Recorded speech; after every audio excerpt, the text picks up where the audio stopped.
Noong unang panahon, ang The Great Sorcerer na si Ozune ay binigyan ng buhay ang isang Guardian Spirit.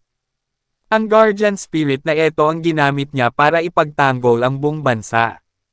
Laban sa mga masasamang elemento mula ng isil ang Guardian Spirit.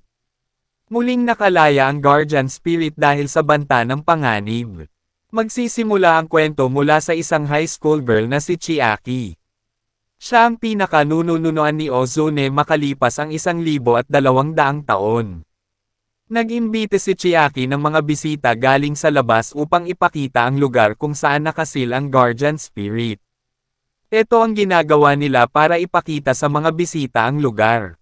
At kanyang dinasalan ang 3 mga bisita ngunit ito'y biglang sumabog at sila'y tumalsik. At sa hindi inaasahan meron 2 monghe na may masama ang balak. Habang sila ay naliligo at nagkwekwentuhan habang kasama ang kanyang mga bisita. Nakapasok na ang 2 monghe at sinira nila ang unang barrier para sila ay makapasok. Si Chiaki pala ay ika-55th descendant ni Ozune. Sinira ng 2 monghe ang pangalawang barrier at bumungad sa kanila ang isang binhi ng kadiliman. Kinuha agad nila ito at nilagay sa kanilang sarili. Naramdaman naman agad ng mga kasama ni Chiaki ang masamang mangyayari sa lugar.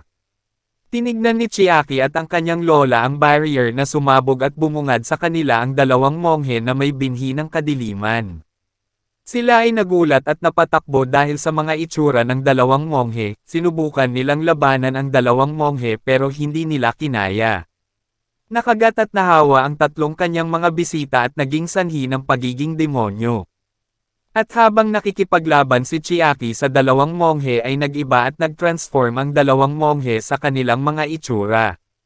At dahil sa takot ay tinawag ni Chiaki ang Guardian Spirit na eto. Hindi sila makapaniwala sa nangyari dahil may isang bata na lumabas sa seal na bato. Ngunit ito'y walang laban sa kanyang kondisyon na eto. Bilang isang sorcerer at ninuno ni Ozune nalalaman niya ang spell para mag-transform ang Guardian Spirit. At lumalabas na ang kanyang tunay na anyo. Dito ay mabilis niya lang mapapatay ang demonyo. Dahil sa kanyang lakas ay madali niya lang nag-api ang kalaban. Pagtapos niya mapatay ang kalaban ay lilito na ang binhi ng kadiliman. At ito'y kanyang kakainin. Pero sa huli ay babalik lang sa bata ang Guardian Spirit ng dahil sa bracelet. Ito ang anime ng batang 90s kung saan ay sikat na sikat tuwing hapon dati ito'y pinapalabas sa television at ito'y kabang-abang talaga siya panoorin. Ang title pala nito ay Zenki.